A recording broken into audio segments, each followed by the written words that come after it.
추수감사절 한 해 동안 주님이 주신 은혜를 기억하며 또 감사하며 예배할 수 있는 것은 참 은혜입니다. 하나님이 주신 은혜를 돌아보지 못하면 항상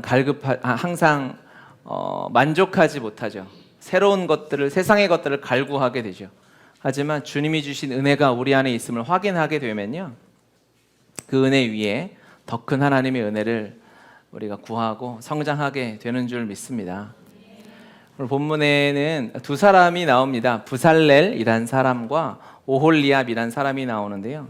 따라해 볼까요? 부살렐, 오홀리압. 네, 성경에 여기밖에 안 나오니까 이 지점에서만 나오기 때문에 잘 기억해 두시면 좋을 것 같고, 여기 훌의 손자라고 이전에 나옵니다. 훌은 모세가 기도할 때 아론과 훌이 옆에서 손 들고 바쳤잖아요. 그 훌일까요, 아닐까요? 퀴즈예요. 몰라요. 근데 그 훌일 수도 있겠다라는 추정을 이렇게 합니다. 그래서 아마도 그럴 것 같다라는 생각이 들고, 어쨌든 이 부살렐에게 하나님께서 성전의 기구를, 초대 성전의 기물 만드는 제작 팀장을 맡기는 것입니다. 부살렐의 마음이 어땠을까요? 하나님께서 규격을 이렇게 말씀해 주시고 재료를 말씀해 주셨잖아요. 우리가 그동안 묵상해 왔죠. 그런데 문제는 뭐냐? 이것이 거룩하잖아요. 이것을 준비할 때 마음가짐과 세상의 것이 섞이면 안 되잖아요. 그런데 그것을 잘못 만졌다가 죽임을 당하게 될 수도 있고, 그런 두려움이 있었지 않겠습니까? 그러니까 부살렐이 하나님의 부르심을 받았어요. 너를 이제 하나님이 지명하여 부르시는 거죠. 부살렐, 네가 성전의 기구를 다 맡아서 지어라 라고 하셨을 때, 부살렐의 마음에는 걱정과 두려움이 있을 수밖에 없는 것이죠. 하나님이 우리에게 하나님의 직분을 맡겨주실 때 우리 안에 첫 번째 들어야 하는 마음은 이 부담과 어려움인 것 같아요. 그렇죠? 감히 우리가 어떻게 하나님의 일을 하겠으며, 하나님이 하셔야 할을 또 마침 오늘 오후에 이제 직분이 세워지는데, 그 직분 이제 장로 장립과 재직 임명 예배 때 제가 설교를 못 해요. 안 시켜줘요. 그래가지고 미리 제가 다 해먹으려고 하는 거예요. 직분을 받는다는 것 너무 두려운 일입니다. 우리가 연약함을 다 알잖아요. 우리가 부족하고, 우리가 뜨겁고 막 성령 충만할 때는 와 진짜 온 우주도 씹어먹을 것처럼 막 뜨겁지만, 우리가 연약하고 막 나 스스로도 내가 용서가 안 되고 나의 자존감이 지하 3층 4층까지 막 뚫고 내려갈 때가 있잖아요. 그걸 우리가 알잖아요. 또 내 손에 쥔 것도 별로 없는 것 같고, 그런데 주변에 하나님을 섬긴다고 하는 사람들을 보면은 야 너무 대단하게 잘하는 것 같고, 그렇죠? 나의 부족함, 어려움, 부담, 이것은 우리가 가져야 할 마음 중에 하나인 것 같아요. 이 마음만 가지고 있으면 안 되겠지만, 그러니까 반대로 하나님의 직분자임에도 불구하고 뭐야 이 교회는 뭐 치는 게 다 집사야, 아무것도 아니구나, 이렇게 하면은 안 되는 거죠. 직분의 무게와, 왜 하나님이 지명하여 부르셨기 때문에 그 가치와 그 자리의 소중함을 여러분이 알고 계셔야 되는 것이죠. 왜냐하면 2절에 우리가 봤던 것처럼 하나님께서 그냥 부살렐을 지명하여 부르셨어요. 찍어서 부르신 거예요. 이름을 부살렐, 너 나와서 하나님의 성전을 섬기거라 라고 말씀해 주신 거죠. 하나님의 성전의 원리는 그렇습니다. 하나님이 허락하시지 않으면 절대 올 수 없어요. 여러분 한 사람 한 사람을 지명하여 부르셨다는 것을 여러분 깊이 마음에 새기시길 바랍니다. 허락하시지 않고, 주님의 허락하심이 없이, 주님의 부르심이 없이 어느 누가 이 자리에서 하나님을 섬기고 예배할 수 있겠습니까? 이 직분의 자리가 얼마나 두렵고 무거운 자리인데요. 제가 처음 목사 안수를 받았을 때 2012년인데요 5월이었는데, 그냥 교회, 우리나라에 목사가 많잖아요. 그렇죠? 되게 많죠. 큰 교회 가면은, 저 여의도 교회 그때 사람 많을 때는 교회 목사만 한 300명씩 됐어요. 너무 많아, 그렇죠? 징그러울 만큼 많아요. 그러니까 별로 느낌 없이 이렇게 했는데 한순간 누가 그러더라고요. 아, 드디어 목사님 되셨네요. 이야, 주기철 목사님도 목사님이고 한경직 목사님도 목사님이고 같은 목사의 반열에 섰다고 이렇게 얘기를 해가지고 이제 목사한테 안 받으려고 그랬어요. 아니 갑자기 그런 얘기를 왜 하는 거야? 뭐 그분들하고 날 견줄 수가 없잖아요. 그렇죠? 지금 끄덕끄덕 하는 거 아니에요? 여러분은 저를 야 이게 그 위대한 예수님의 제자들 그 자리에서 성전을 섬겼던 그분들과 내가 같은 직함을 받고 섬긴다? 이게 감당이 안 되는 거예요. 너무 부담돼서 도망가고 싶은 마음이 들었어요. 그런데 주님의 말씀의 결론은 하나님 앞에 주님이 하시는 것이고, 그렇죠? 나의 힘이나 나의 의로 하는 것이 아니라 내 안에 계신 주님이 하시는 것이기 때문에 나를 지명하여 부른 그분을 바라봐야 되겠구나라는 생각을 하게 되었습니다. 하나님이 부살레를 아시지 않습니다. 불렀다는 것은 그 사람은 알아야 됩니다. 제비 뽑기 해서 뽑은 게 아니고 주님이 그의 이름을 불러서 하나님의 직분자로 삼으셨기 때문에 그의 삶을 아시고 그의 성품을 아시고 그의 재주를 아시는 거예요. 그가 아마도 그는 애굽에서 이런 금속을 다루고 공예를 하던 우리 유식 순장님과 비슷한 직업을 가진 사람이 아니었을까? 주님이 아시는 거죠. 부르시는 거죠. 그의 성품을 아시고 그의 재주와 달란트를 아시는 거예요. 하나님이 여러분을 부르셨을 때는 아시고 부르시는 것입니다.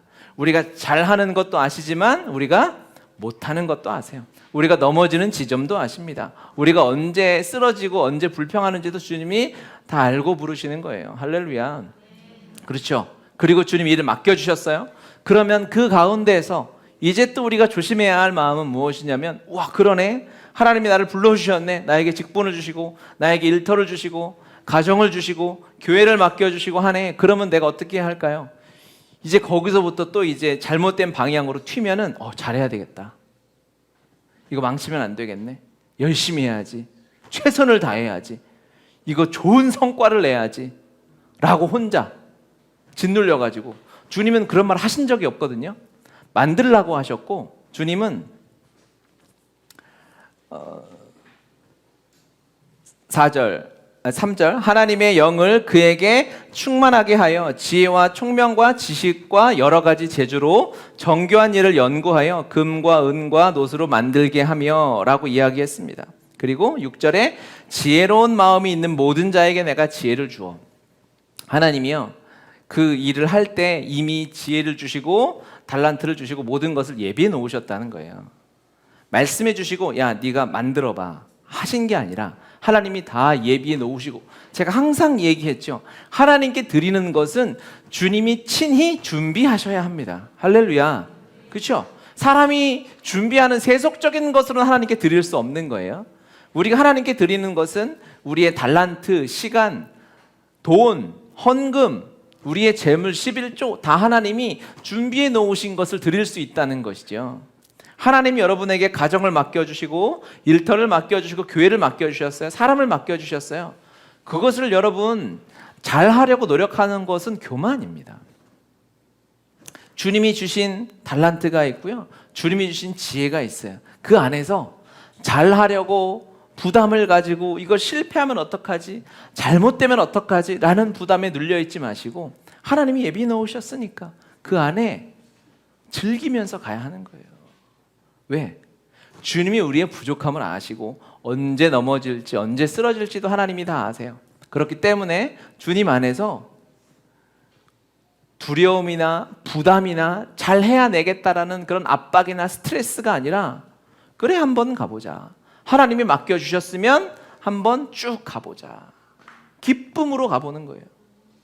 그런데 세상에 보면은 그러다가 잘못되는 망하는 경우들도 있잖아요. 예수님 믿고 살아가는데 가정을 이루었는데 가정이 깨지는 경우도 있어요. 사업을 하는데 사업이 안 되는 경우도 있고요, 교회를 하는데 교회가 문을 닫는 경우도 있어요. 그러면 그런 것이 두려워서 어떻게 망하면 어떡하지? 잘못되면 어떡하지?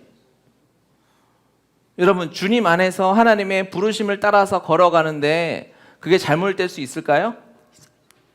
있어요. 잘못될 수 있어요. 그래서 없어요 이렇게 누가 할까봐 내가 부담스러워가지고 잘못될 수 있죠. 그렇다고 주님의 영광이 가려지는 것은 아니에요. 그 가운데 주님의 영광이 드러나게 되죠. 할렐루야. 우리가 고민할 일은 그 결과가 아닙니다. 우리는 지금 하나님이 주신 일 가운데서 감사함으로 즐기는 자예요. 그런 말이 있죠. 게으른 자는 성실한 사람을 이길 수 없고 아무리 성실하게 해도 재능 있는 사람은 이길 수 없다, 이런 말이 있어요. 근데 재능 있는 사람도 즐기는 사람은 이길 수 없다, 이렇게 얘기하더라고요. 여러분, 하나님이 주신 인생을 우리가 이 세상에서 기쁨과 감사함으로 즐기면서 사역하시길 바랍니다. 여러분, 제가 교회를 섬기는데 기쁨과 감사와 즐기면서 하면 좋겠죠? 아니에요? 고생 좀 해야지. 왜 그러는 거야? 왜 맨날 웃고 다녀? 이렇게 하는 게 아니잖아요. 한 주 예배를 드려도 다음 주 어떻게 될지 모르죠. 사람이 어떻게 될지, 교회 재정이 어떻게 될지, 사역이 어떻게 될지 모르는 거 아니겠습니까? 코로나 때 한국 교회가 10%, 15%가 문을 닫았다고 하잖아요. 뭐 저라고 예외가 되라는 법은 없잖아요. 그럴 수 있잖아요. 그러면 그걸 고민하면서 이거 문 닫으면 안 되는데 큰일 났다. 매주 헌금 체크하고 어머 제 헌금 빼뜨렸네. 카톡 보내고 너 10,000원 어디 갔냐. 제가 그게 하나님이 주신 사명을 다하는 것일까요? 한 주 예배를 드려도 마지막 예배처럼 전부의 예배를 드리는 거예요. 기쁨과 감사로. 여러분, 내일을 결정할 수 있는 능력이 없는데 그걸 가지고 고민하는 게 굉장히 어리석은 것입니다. 너무너무 어리석은 일이죠. 기도는 해야죠. 하나님께 맡겨드리고. 하지만 그 부담과 스트레스와 잘해야 하겠다는, 잘 좋은 열매를 맺어야 되겠다라는 우리의 인간의 나의 의의를 내려놓으시는 은혜가 있으시길 바랍니다. 할렐루야. 할렐루야. 믿음 안에서 살아가면서 하나님이 항상 기뻐하라라고 하셨잖아요. 그래서 저는 예전에는 그냥 내 삶에 무슨 일이 있어도 특히 좀 안 좋은 일이 있으면 믿음 없는 것이라고 생각했던 적이 있었던 것 같아요. 그리스도인이니까 다 항상 누가 보더라도, 내가 봐도, 남이 봐도, 부모가 봐도, 목사님이 봐도, 뒷집 사람이 봐도 내 삶에는 그리스도인의 삶이니까 하나님이 보호하시니까 다 좋은 일, 사람들이 박수치는 일만 있어야 한다고 생각했던 것 같아요. 그런데 45년을 살아보니까 그런 게 아니더라고요. 그리스도인의 삶, 특별히 그러니까 철이 들고 나서 생각해 보니 인생에는요 항상 모든 사람이 박수치는 일만 있지 않더라고요. 예수님을 잘 믿어도. 맞죠? 권사님, 장로님 맞죠? 그렇죠? 그러면 그리스도인과 세상 사람의 다름이 무엇이냐? 거기서 차별점이 있어야 되는 게 아니겠어요? 그리스도인의 다름은 무엇일까요? 슬픈 일이 있어요. 안 되는 일이 있고 아픈 일이 있어요. 내 삶에 사람을 잃어요. 죽음이 닥쳐와요. 고통이 있어요. 그때 우리는 거기서 불평하거나 낙심하지 않고 다만 모든 일에 기도와 간구로 너희 구할 것을 감사함으로 하나님께 아뢰는 거예요. 감사함이 있는 거죠. 할렐루야. 그것이 그리스도인의 삶이구나. 우리는 열매를 맺으려고 노력할 일이 아니고요. 우리가 에너지를 쏟아야 되는 지점은 사업을 해서 좋은 결과, 가정을 이루고 자식을 키워서 성공시키고 자식이 잘 되고 좋은 대학 보내고, 이게 우리의 노력. 제가 교회를 섬기면서 막 부흥시키고 건물 사고 100명 1000명 만드는 게 제가 에너지 쏟고 머리 싸매고 기도해야 될 지점이 아니고요. 우리의 에너지를 쏟아야 할 지점이 어디냐면 감사라는 것입니다. 모든 일에 기도와 간구로 너희 구할 것을 감사함으로 하나님께 아뢰는 것입니다. 할렐루야. 감사해야죠. 우리의 삶에 일어나는 모든 일은 감사의 소스가 되는 것입니다. 아멘이십니까? 감사해야 해요. 그 감사를 주님이 기뻐하셔서 진정한 감사 되게 하시는 하나님이신 줄 믿습니다. 제가 교역자가 되고 이제 교역자들이 영혼을 섬기고 저의 하는 일이 뭐냐라고 물어보면 뭐 설교합니다. 예배인도 그것도 있지만 한 영혼을 구원해서 그 영혼이 천국으로 온전히 하나님 품에 다시 들어갈 수 있도록 돕는 일이잖아요. 그래서 장례 치르는 일을 많이 가게 됩니다. 교구를 처음 맡았을 때 거의 한 달에 한두 번씩 계속 장례가 나는 거예요. 그런데 제가 전도사 때고 그땐 피부도 하얗고 팽팽할 때, 그때 선배들이 뭔 얘기를 해줬냐면, 장례 예배 가서 기도할 때 하나님 아버지 감사합니다, 감사합니다라는 말을 하지 말라고 가르치더라고요. 그래서 왜냐하면 거기는 믿음이 연약한 사람도 있고 그렇잖아요. 예수님 안 믿는 사람도 있는데, 감사해? 목사 니네 엄마 죽어도 너 감사할 수 있냐 이렇게 따질 수가 있고 하니까 멱살 잡힌다고. 그래서 기도할 때 감사합니다라는 말은 이제 연약한 성도들을 배려하는 마음으로 하지 말라고 이렇게 합니다. 굉장히 불만이었어요. 사람 죽은 게 왜 감사하지 못할 일입니까? 사람이 죽는 것만큼 감사하는 게 어디 있어요? 그리스도인이 이 세상을 살다가 주님 안에서 죽는 것이 가장 복된 일인 줄 믿으시길 바랍니다. 우리가 그게 한 가지 택해야 된다면 우리가 죽기 전에 예수님 믿고 죽어야 돼요. 여러분 자신이 있어요? 이게 별로 자신이 없는 거예요. 우리가 1년 뒤에 지금처럼 믿음의 공동체 안에서 주님을 잘 섬기고 있을 것이다, 이걸 누가 보장합니까? 아무도 보장할 수 없는 거예요. 바울의 제자도, 심지어 예수 그리스도의 제자도 주님을 배신하고 떠나갔어요. 우리가 주님을 믿음으로 만지지도 못하고 믿음으로 믿는 이 시대에 보장이 되지 않죠. 그리스도 안에 있으면요, 죽음도 감사해요. 죽음이 감사가 되면 모든 것이 감사가 됩니다. 할렐루야. 그 지점에서 여러분 더욱 감사를 드려야 합니다. 세상의 사람들과 차별되는 두 번째 지점, 바로 거기 있는 거예요. 모든 일이 감사한데요, 우리는 오히려 세상에서 안 좋은 일, 아픈 일, 일이 잘 내 뜻대로 안 풀리는 일, 고생하는 일이 우리에게는 더욱 감사인 것입니다. 이게 그리스도인입니다. 할렐루야. 아멘. 그리고 그 감사가요, 어디까지 나아가야 되는 줄 아십니까? 그것이 우리의 자랑되어야 합니다. 아멘이세요? 우리의 부끄러움이 아닙니다. 그리스도인이 이 세상을 살아가면서 번영하지 못하고 성공하지 못하는 것이 결코 부끄러운 일이 아니라는 거예요. 그것은 자랑할 일입니다. 왜요? 그 가운데 감사하는 사람은 제 정신이 아닌 거거든요. 그렇죠? 내가 사랑하는 것을 잃었어요. 내 뜻대로 잘 인생이 풀리지 않아요. 이번 주 수능이었는데 수능이 내가 모의고사 봤던 것보다 반토막이 났어요. 반토막 심했나? 점수가 많이 안 나왔어요. 여러분, 그때 그리스도인은 감사하는 거예요. 왜? 하나님이 그것을 감사되게 하실 테니까. 할렐루야. 여러분의 사업도 가정도 인생도 마찬가지입니다. 여러분, 그때 감사해야 하는 것입니다. 그게 세상이, 사단이 우리의 마음을 이제 틈타고 들어올 수 없는 거예요. 거기에 우리의 감사가 있습니다. 아플 때 더욱 감사하십시오. 눈물 날 때 더욱 감사하시고, 과거의 쓴뿌리가 내 삶으로 올라오고 내 마음에 아픈 것들이 나를 치고 올라올 때, 그때는 감사하되 어떻게? 자랑하며 감사할 때입니다. 할렐루야. 하나님의 그 마음에서 출발된 그리스도의 말씀에는, 저는 우리가 잘 아는, 또 어디든지 가면은 이렇게 액자 또는 나무판에다 막 새겨놓은 말씀 중에 많은 여러 가지 손꼽히는 게 있잖아요. 그 리스트 중에 항상 기뻐하라, 쉬지 말고 기도하라, 범사에 감사하라, 이 말씀이 다 아시죠? 처음 들어보세요? 다 아시죠?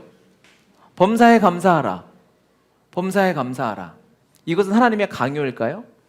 저는 하나님이 하나님이시기 때문에 이 말씀을 주셨다고 믿어요. 우리의 삶에 일어나는 모든 일은 감사가 되도록 하나님이 하시겠다라는 하나님의 열정인 것입니다. 하나님은 참을 수가 없는 거예요. 그러니까 말씀, 우리에게 순종의 말씀을 주셨잖아요. 제가 항상 하죠. 순종의 말씀을 주시면 우리가 노력할 일이 아니고 우리 안에 계신 성령 하나님께서 그것들을 되게 하시는 것입니다. 아멘. 범사에 감사가 되게 하시는데, 우리가 진짜 감사할 일이 아닌데 짜증나, 감사합니다 이렇게 하는 게 아니고요. 하나님 그걸 견디질 못해요. 하나님은 하나님인데, 하나님의 말씀, 우리의 삶이 이루어지지 않는 것이 불가능한 분이시지 않습니까? 그렇죠? 그 하나님이 당신의 전능하심, 하나님의 창조주 하나님의 놀라우심으로 그 지점에도 완전한 감사로 만들어 가시는 거예요. 그게 결론인 것입니다. 할렐루야. 그래서 우리는 그것을 자랑해야 하는 것이고, 거기서 하나님 드러나게 되는 거예요. 우리의 어려움과 우리의 아픔과 우리의 눈물과 실패, 뒷걸음질 치는 것 같은 그때는 여러분, 그때 자랑해야 합니다. 그때 우리가 드러나야 되는 것입니다. 나의 약함과 나의 실패와 나의 좌절이 드러나야 하나님이 영광 받으시는 줄 믿으시길 바랍니다. 이게 그리스도의 놀라운 비밀이라는 것입니다. 우리가 그때 더욱 감사해야 할 줄 믿습니다. 할렐루야. 우리의 삶에 이제 또다시 회복해야 할 지점 무엇이냐? 감사입니다. 더욱 감사, 모든 것에 감사, 범사에 감사. 이 은혜가 우리 안에 회복되길 바랍니다. 할렐루야. 3절 다시 한번 읽어볼까요? 31장 3절 하나님의 영을 그에게 충만하게 하여 지혜와 총명과 지식과 여러 가지 재주로. 아까 제가 말씀드린 것 아마도 부살렐이 그는 이러한 재주를 가지고 있는 직업에서 아마 종사하고 있었을 것입니다. 무엇을 만들고 짜고 손재주가 좋은 치수를 재고 그것으로 금속으로 또는 나무로 천으로 무엇인가를 만드는 일을 하고 있었을 거라고 추정이 돼요. 그랬겠죠. 하나님이 아예 무시하고, 그렇죠? 아예 무시하고 부르시지 않아요. 그냥 아무것 여러분 그냥 찬양팀 빼고 누가 나와서 찬양 인도해라 이렇게 하면은 물론 그것도 감사가 되게 하실 거예요. 엉망진창이고 알고 이제 할 텐데 하나님이 우리에게 은혜와 달란트와 훈련들을 이미 주시고 그것들을 통해서 하나님 일하시는 분이시죠. 이제 중요한 것은 3절의 초반에 나와 있어요. 하나님의 영을이라고 되어져 있습니다. 아마 부살렐이요 그 일을 하면서 하나님의 이 부르심을 받기 전에 하나님의 성령으로 하나님의 이 은혜와 하나님의 영이 부어지지 않아도요 그냥 세상에서 내가 가진 직업에 만족하면서 즐거워하면서 살아가는 사람이 참 많습니다. 그것 자체도 보람돼요. 만족감이 있고 성취감이 있어요. 아시죠? 무언가 이뤘을 때, 무언가 만들었을 때 그것이 잘 될 때는 그것만으로도 막 기뻐요. 감사하고 만족감이 생깁니다. 부살렐도 아마 이 영역에서는 제법 능숙한 잘하는 사람이었을 것입니다. 그런데 하나님의 영이 부어졌어요. 똑같은 일을 하고 있는데 하나님의 영이 부어지면 무슨 일이 생길까요? 하나님의 은혜가 흘러가게 되는 것이죠. 하나님 같은 일을 하는데 하나님의 성령이 임하면 이제 생명을 살리는 놀라운 역사가 나타나게 되는 것입니다. 같은 일을 하는데요 똑같은 것인데 내가 예전에 일을 했을 때 여전히 기뻐요. 감사해요. 성취감이고 만족감이 있어요. 근데 성령이 임하시잖아요. 그러면 똑같은 일을 하는데 이제 사람이 살아나는 거예요. 하나님을 예배하는 삶을 통해서 영혼이 회복되는 거예요. 부살렐이 그렇게 쓰임받은 것입니다. 성령이 부어지면 생기가 임하게 되면 하나님의 놀라운 역사로 말미암아 그냥 성취감과 내 안의 만족감 그저 삶이 윤택하게 되는 정도가 아니라 내 주변에 있는 사람들이 살아나고 그들이 하나님 앞에로 돌아오게 되는 역사가 일어나게 되는 것입니다. 할렐루야. 아멘. 여러분 하나님이 주신 일, 하나님이 나에게 주신 내가 잘하는 것, 내가 할 수 있는 것, 잘하는 것이라고 하면은 다들 겸손해서 난 잘하는 게 없어요 이런 분들이 많은데 보면은 잘하는 게 왜 없어요? 많죠. 있어요.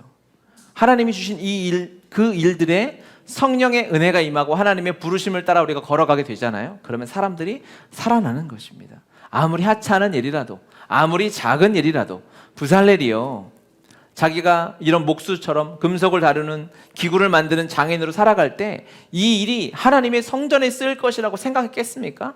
상상 못했습니다. 하나님이 성막을 주실 것이라고 언약궤를 허락하실 것이라고는 아무도 예측하지 못했어요. 갑자기 하나님 주신 거예요. 하나님의 지혜로 말미암아 주셨고 쓰임받아서 성전이 세워지고 예수 그리스도가 예표되고 우리가 지금도 예배하는 거잖아요. 여러분 하는 그 일이 결코 하찮은 일이 아니에요. 아멘이십니까? 여러분이 하는 그 일이 그 일을 통해서 하나님의 놀라운 역사가 나타나게 될 거예요.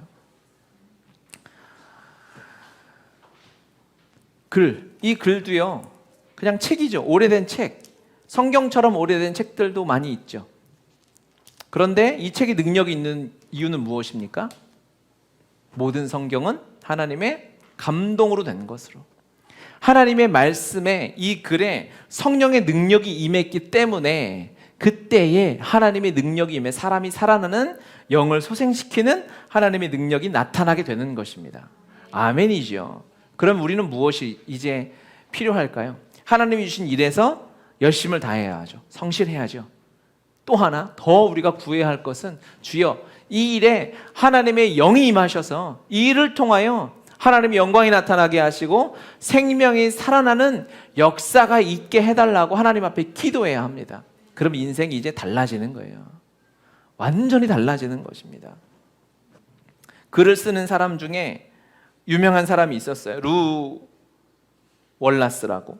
이 사람이 배너라는 그 유명한, 그 사람 원래 작가였어요. 우리가 잘 알죠. 그래서 그 작가가 쓴 영화가 지금도 깨지지 않는 기록으로 이제 아카데미 상을 받고 했지 않습니까? 이 사람이 예수님을 안 믿고 예수님을 부인하고, 그래서 예수님을 부인하고 부정하고 성경이 거짓이라는 글을 너무너무 잘 썼다는 거예요. 달란트가 있었어요. 그 사람들이 인정해주고 무신론자들이 박수 쳐주고 하지 않겠습니까? 얼마나 성취감이 있었겠어요. 그런데 그가 이제 구체적으로 성경이 얼마나 거짓인지를 알려고 복음서를 이렇게 연구하다가 거기서 꼬꾸라졌다는 거 아닙니까? 주님을 믿게 됐다는 거죠. 그래서 그가 뭐 했을까요?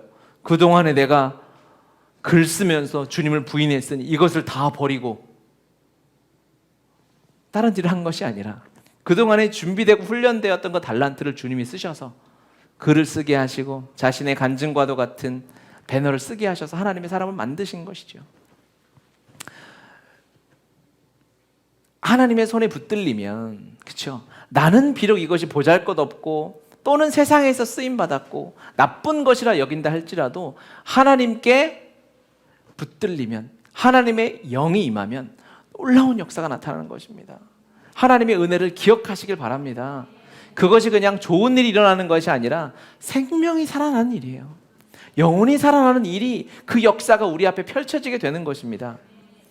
지금도 하는지 모르겠는데 골목식당이란 게 있었어요. 해요? 끝났나? 왜 모르는 척 하세요? 다 꿰고 있잖아요. 근데 그 작가들이 어디서 이렇게 글인가 이걸 봤는데, 백종원 씨가 이제 유능하잖아요. 어떤 식당을 고르냐면 진짜 망하기 직전에 식당을 고른대요. 그렇죠? 그런 식당을 맡겼을 때 이게 흥행해야 사실 실력이 있는 거지. 잘 되는데 거기서 이렇게 숟가락 하나 얹어가지고 그 프로그램 누가 보겠어요? 그렇죠? 망할 것 같은, 하지만 성실하고 열심히 하는데 잘 안 되는 그러한 식당을 골라서 마스터에게 맡겼을 때 그가 잘 되고 흥행하는 것들을 보여줬을 때 사람들이 흥분하고 열광하는 거죠. 무슨 말 하려는지 이제 적용이 되시죠? 하나님이 어떤 요리사보다도 못한 분이겠습니까? 우리의 삶에 하나님의 영이 임하면 엉터리고 엉망진창일수록 하나님의 위대하심이 더 드러나는 것입니다. 할렐루야. 우리의 삶에, 누구의 삶에 하나님의 은혜가 더 영광이 찬란하게 비출까요? 여러분, 내 삶이 비교할 필요는 없겠지만 정말 힘들고 어렵고 안타까운 상황이다 라고 내 마음 안에 여겨지면 하나님의 은혜가 엄청나게 드러날 것입니다. 그의 삶을 보면서 모든 사람이 인정하게 될 거예요. 이야, 하나님 대단하구나. 그 식당들을 보면서 야, 그 백종원 씨 대단하구나라고 사람들이 인정하는 것처럼 우리의 삶을 보면 하나님이 드러나야 되겠죠. 할렐루야. 엉터리 음식도 마스터의 손에 들어가면 위대한 맛있는 음식이 되는 것처럼 우리의 인생은 하나님 손에 붙들려 있어요. 할렐루야. 그렇죠? 주님의 영이 임한, 하나님의 부르심을 받아서 지명하여 부름받은 인생인 줄 우리가 다 알고 있습니다. 그러면 이제 우리가 무엇을 드려야 할까요? 감사밖에 없겠죠. 주님이 여러분의 삶을 놀라운 하나님의 은혜로 빚어가실 줄 믿습니다. 함께 찬양을 우리 하겠습니다. 처음에 했던 함께 드린 찬양을 같이 드리고 우리 기도하겠습니다.